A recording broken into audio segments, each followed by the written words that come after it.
Hi, welcome to Extraordinary Chat, and today we're going to be talking about UFO basics. Now, as I said in my last video, that we'd be talking about UFO basics, and this is just generally going to include the shapes, the movement, all the famous cases, a few ufologists, what it's about. I know a lot of you know it, but I thought that's the best place to start this channel, and we're just going to venture off in loads of different pathways: the paranormal, the reptilians, the Anunnaki, ancient alien astronaut theory, lost treasures, everything. We're going to go everywhere, and hopefully now we're getting the viewers and stuff as it gets there. But I thought the best place to start is, ufology. Let me just start off by saying that I am a believer in UFOs, and I have my own personal theories, but this is not what I'm here for. I'm here to talk about all the different theories out there. But I'm just saying, I do believe in UFOs, so I'm not going to be a skeptic here. And I do believe in the ancient astronaut theory, which is that UFOs have been coming here, well, they were here before us. So that is my view on ufology, and I've got my emails in the description below if you want to drop me any emails on yours and say if I'm wrong. I'd love to know what you think. But I thought I'd just start off by putting that out there. Right, at the basics, the shapes and the sizes and the movements. If you've watched plenty of videos on YouTube or you've seen some films, as I said earlier, you'd know they generally come in a either cigar shape, which it's in paintings also as well. So you just Google it all. It's in, like I said, it's in paintings. We've got the famous triangles with the lights, Phoenix lights. That case we'll be talking about shortly, but that was seen by the major population of the city, and a lot of people say on Coast to Coast AM they see 3 triangle lights over the California way. In England, we tend to see 3 lights as well. I've been researching about, but yeah, generally the cigar, and also the most famous one, which gets the name from the disc flying saucer shape. Nah, I kid. Yeah, well, the flying saucer is obviously the most famous one, and it came from somewhere in America. I think probably near Roswell, because that was the most documented case out there. And when ufology really bloomed open, and everyone's mind was started going really open. But yeah, have you ever seen UFOs on videos? I know it's some of them before, but it's the movement. So you just know it's alien because of how it flies. We're not able to actually do that. You can tell, we are still stuck in our physics, but when you see a UFO fly, genuine UFOs, if you've personally seen an experience like I have, you know that it's not real. It just defies physics, and it merely makes you wonder. Also, the powers they're supposed to have are incredible. Camouflage. I've seen that video of someone who's got a coat on and they shine a light, and it's still not even fully transparent. But you got camouflage. They're able to travel multi-dimensions, if you believe in that. I personally do. The more and more you learn and listen and read into it, the more you do believe it. Not because you're fishing for information, but because it makes so much more sense. The string theory. Again, if you're really struggling with what I'm talking about here, because I'm just trying to keep it basic, Google. Not all the sources are valuable though. Make sure it's coming from a proper researcher and a really good scientist. I mean, I hope they don't have any powerful weapons, but again, it all just opens up when you think more and more about it. Because are they even hostile? I personally believe they were here before us, so no, they made us, I personally believe as well. So why would they want to destroy the planet by shooting at us? We're the ones who's destroying it, not them, so they have no need to shoot us.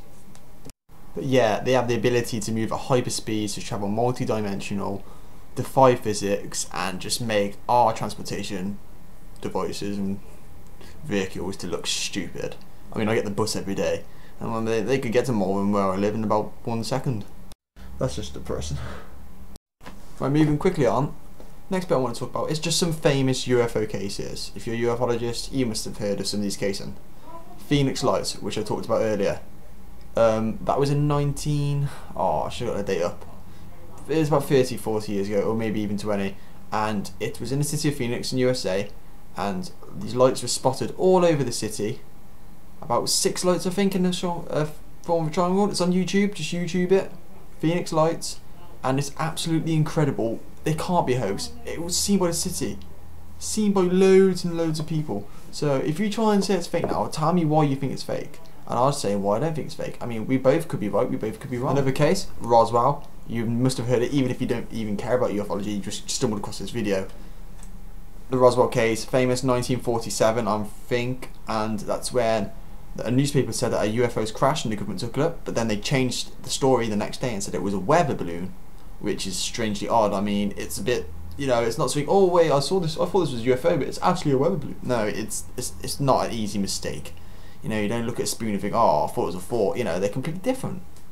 But yeah, that was a famous case, and people think they took them to Area 51, and that's how we've got all our new technology now, because we've done reverse engineering, which is where we break down their technology and we try and decode it and we use it for ourselves.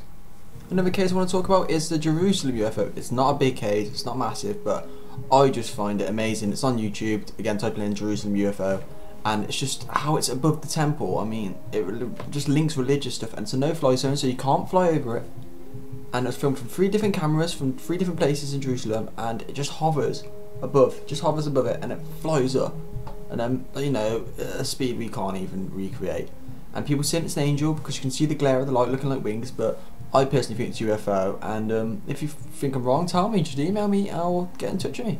Now, UFOs are obviously highly linked to alien abductions, and this is where they come down and they abduct human beings, you know, against their will, and apparently do tests or prepare them for a new world, or impregnate them, change their genes, put tracking devices. The stories all vary, and the very first documented case, well, one of the first documented case as an actual UFO abduction, is the Betty and Barney Hill case. I'm sure you've heard the story, if not I'll just quickly repeat it. They were just driving and they noticed a UFO craft on the road. It's in America, I'm not too sure on the specifics. And yeah, next thing you know, they were being abducted. Well, they didn't even really know. They just had loss of time, and they went up over hypnosis. And Betty turned out to have a lot of stress and a lot of painful things to her. It's quite graphic and not very nice. And the guy was okay. He is still traumatic, but not as bad. And Betty used to really be bad. I don't know if you can actually get the tapes or sound tapes or the pictures, but if you can, just have a check of it. But yeah, they are linked to the 4 encounters, you know, the close encounters. You got the first kind, second kind, third kind, fourth kind, fifth kind. I'll go into more depth on them in another video. So they're not just crafts which you can see and observe. You know, some people say they do abducting, and it's another conversation is by whom? Greys, reptilians, the Anunnaki, the Nords. I mean, it's just people see, you know, different aliens and different creatures. 52 types, as one guy was saying. I'm not that open, but most people report them as being small grey figures with dark, beady, whole black eyes. It's quite disturbing. Just think of the image in your head. Luckily, out there in this world, there are people who are tracking UFOs, researching them, and undertaking cases. UFOlogists. You know, there are a few. I'm not too sure on their names. William Steiber, as I said before. Bill Burns. He's not my favourite, but he's a name I can remember. Giorgio Tsoukalos, the MY international theorist. He is. George Noonry's a ufologist. He's host of Coast to Coast AM. Marshall Masters. He's not so much a ufologist, but he believes in it. But he's on about Planet X theory. Scott Palmer. He's a bit of a ufologist, but again, everyone's got their own branches and stuff. Now I just want to take a part in this video for you to tell me, what do you think of UFOs? Who do you think's flying them? Where do you think they come from? Where do you think they go at night or go in the day? Do you think they come from under the earth? Or are they on the moon? Do they come from Mars? Or do they use hyperdimensional travel? I want to know what you want to know. I want to know what you have to say about it in my feedback. Just put it in the video, comments below, or email me would be better so I can have a conversation with you. Submit it on my blog. And I will get back to all of you because I'm highly interested. One area I want to quickly pick up on is alien implants. A few abductees and people have claimed to have implants in them, and there is a doctor, Dr. Lear, I think his name is, who actually takes these implants out of their skin, and they're little metal pieces. They can be in their faces, in their arms, their legs, their ears. William Steiber's got one, he claims, and when you take it out, it's a piece of metal which gives off an AM frequency, which means it's got radio tracking. So if they were abducted, they are being tracked by the aliens. And I mean, how would it get there if they did fake it? How would you put a piece of FM metal in you? And it's not even mechanically made. It's something, like you said, out of this world. Well, that was the UFO Basic episode. I hope you enjoyed it. Next episode will be in about 4 or 5 days, and we will talk about UFOs in history. It won't be similar to this, don't worry. It'll be more about astronaut theory, ancient astronaut theory, but more just how they were said in the past, and the photos and the stories, and I want to get your views on that as well. Thank you for watching Extraordinary Chat. See you soon.